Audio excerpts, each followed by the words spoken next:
eliminate as much as possible um, any of the panels that you don't need, so you can just have the canvas viewer and the code editor.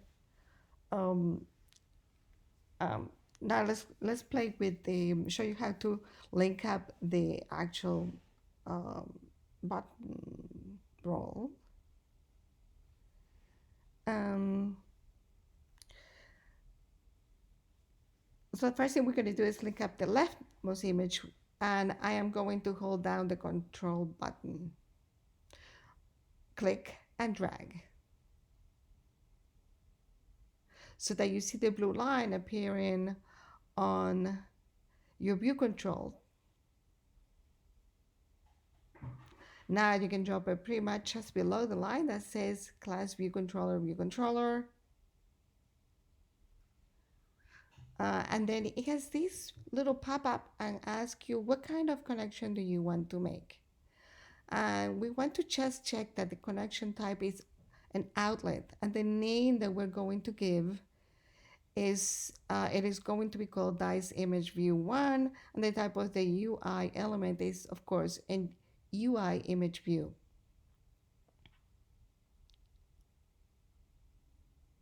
That's the one that we dragged on, and that's the one that we are going to try to set a connection. um, don't worry about the weak and strong or whatever else for now. So this is something that we'll cover much later. um, we'll see later all the fundamentals. So just ignore that for now and just make sure that it says weak. Um, let's take a quick look at, point out something that I want you to look at, which is naming their variables or naming anything. Most of the time you'll see this type of convention. This is called Camel Case. Camel Case because, as you can see, it starts with the lower case, and then you have the two words are connected with an uppercase. I don't know. It could be just because. Why do they call it camel case?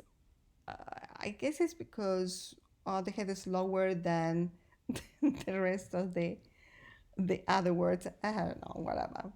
Um, let's take a look at what we're doing next. Um, you naming the variables. Make sure that the first word is not capitalized, and the next words are capitalized. So make sure that your pop-up window looks just like this one. So we're going to go ahead and connect the other one. You see Xcode has written a line of code for us. I'm just going to give it a bit of space. So it's always important to try and keep your code as tidy as possible. Especially when you need to debug, you should be able to see where things are, where your code is. When you have a lot of lines of code and then everything is crunched up together, it will look like spaghetti code. And you know how I feel about that. Um, it makes it much easier for yourself and for my looking at your code. So okay, now we're going to create an IP outlet, which is what this is called, interface builder. This particular image, and we have called it dice image view 1, and is of type 2 image view. So the two things to note is that type connection outlet and the name, which is dice image view 1. The other things to ignore for now is the weak and the exclamation mark. These are things that are a little bit more advanced, and we're going to come back to them once we got to that stage. For now, all we need to know is that we're making the connection between the design file named storyboard and the code file. You control adult all the Swift, and this link or this connection allows us to refer to the design of with the code. as well as we can see it at the same time. Now, there is important that you should notice here, which is the little circle right there. I roll over. When I roll over, the little circle is actually highlights where the connection is going. So this is really useful. And if that circle is not there, it's because there is no connection and something went wrong. It's not active. So let's go ahead and just connect up the other image view, just like we did before. Uh, hold down, hold down, control, click and drag over to that controller and take a look at the mouse at the at the pop-up. So you might need to play a little bit around until you get that pop-up window coming up. So let's try it one more time and see all the stuff that happens. The blue line appears. You hit. Uh, you need to see that, right? So just underneath the other IP outlet that we created over there. And again, making sure it is type collection type outlet. And the name that we're going to give it is this image view to type.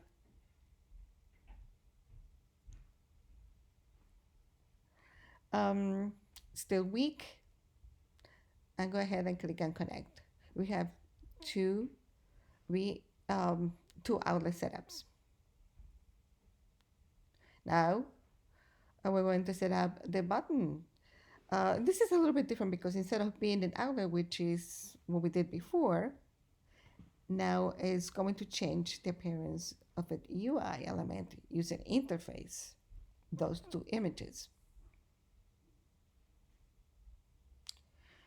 We're going to create something else that is called an IAB action, which allows the code to respond when a user interacts with it.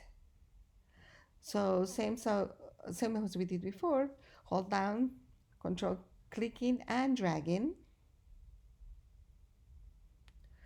At this time, we're going to put it just above the last curly brace, and we're going to there you go, let it go.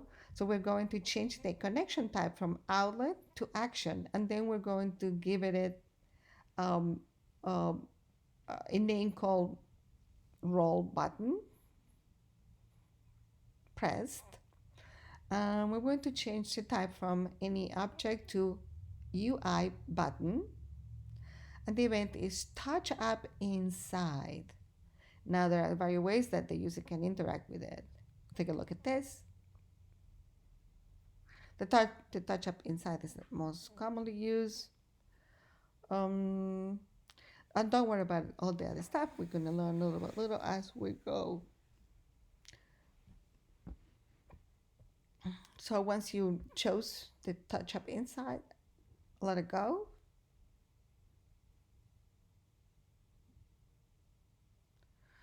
Yeah, I'm sure it's inside the boundaries, so the defines commonly tap interact.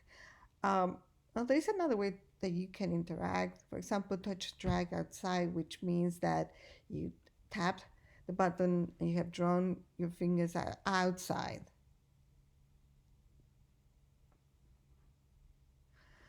Mm, which is, outside the button. That is a common drag essentially. Um, but touch up inside is pretty much 90% of the cases that we're going to be using it, especially for this particular type of event. Also, you don't have to change the actual default. And name roll that press, we can name it, so you press light. The event is touch inside, and we're going to go ahead and click to connect. Now, as you can see, this looks different from this one above, right? They are different. One's an outlet and an IP outlet, and the other one is an IB action.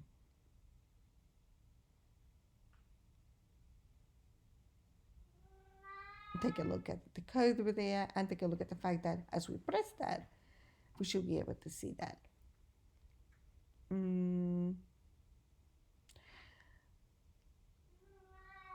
You can see the difference between the two of them.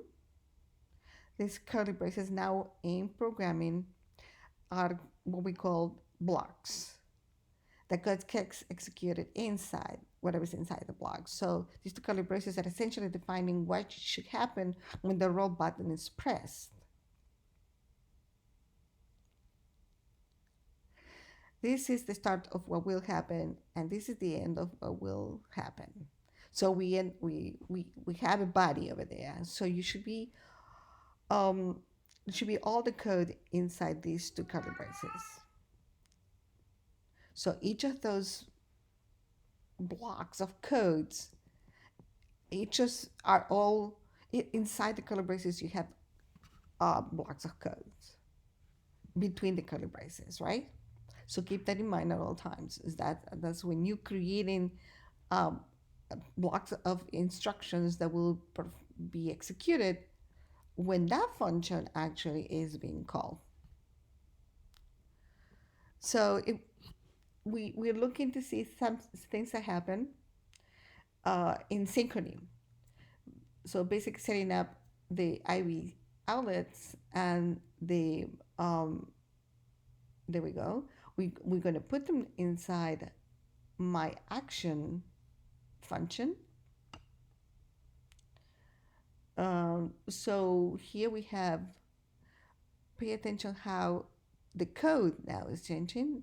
We're going from, this is an outlet.